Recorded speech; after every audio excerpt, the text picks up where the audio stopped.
O Brasil é o país em que o dólar mais perdeu valor em 2022. E essa valorização da nossa moeda é o assunto de hoje do nosso bate-papo com a Priscila Yasbeck e a Thaís Herédia. Priscila já estava aqui com a gente, Thaís Herédia está na casa dela, mas ela vai trazer, claro, informação aqui, participar do nosso bate-papo, como sempre, com a jabuticabeira atrás, não é isso? A jabuticabeira. Até difícil de falar, né? É difícil de falar. Que até hoje não ganhei uma jabuticaba. Ela mandou bolo de chocolate, mas não mandou jabuticaba. Olá ela. Opa. Boa tarde. Tudo bem? Viu como eu sou boa pra você? Vamos lá então, Pri, vamos... Não pode querer tudo na vida, uma coisa de cada vez. Exatamente. Priscila, vamos lá então falar desse ranking, o Daniel tá rindo aqui de mim, desse ranking então que mostra por que o dólar se desvalorizou mais aqui no Brasil.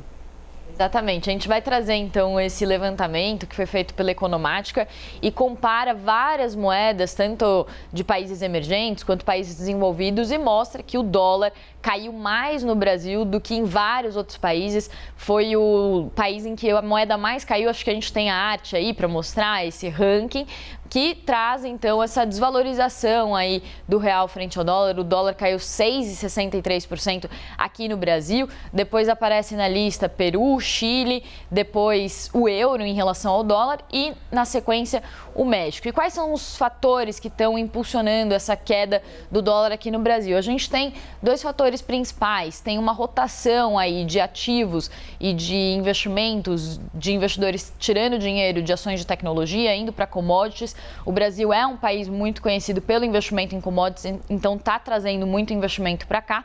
E tem um outro fator também que são os nossos juros, que estão subindo bastante.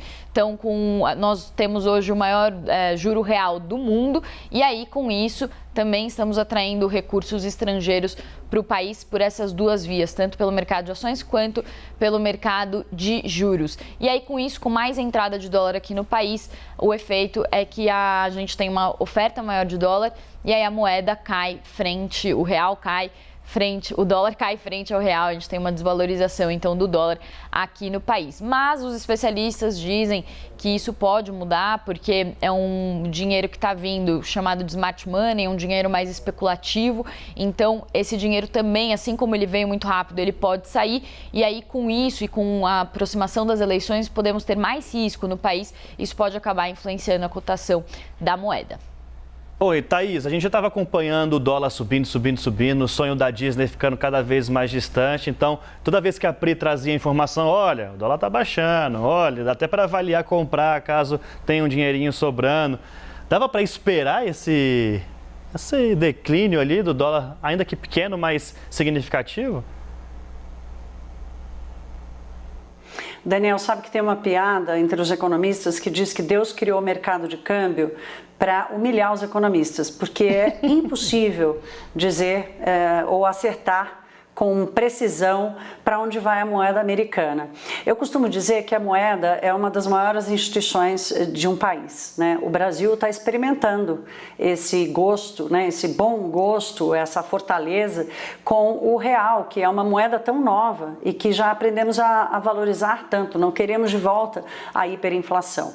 Olhando sob essa analogia, é como se o dólar fosse a maior instituição do mundo. É a moeda que referencia os preços, a formação de preços no mundo todo. Só que o único emissor dessa moeda é os Estados Unidos. Então, o mundo inteiro fica dependente. Por isso que é tão importante acompanhar tudo que faz o Banco Central americano, porque se ele mexer na taxa de juros para cima ou para baixo, ele está mexendo no valor da sua própria moeda e vai mexer, portanto, na formação de preços relativos em todos os países. Mas é muito difícil isso acontecer, porque nem o Banco Central americano consegue controlar os fatores que podem levá-lo a mexer para cima ou para baixo na sua taxa de juros. Portanto, é uma variável econômica muito difícil de se prever. Veja só, em 2022 somos o país que teve a maior valorização diante do real, diante do dólar, e em 2021 fomos o país que teve a maior desvalorização. O real foi a moeda que mais perdeu diante do dólar.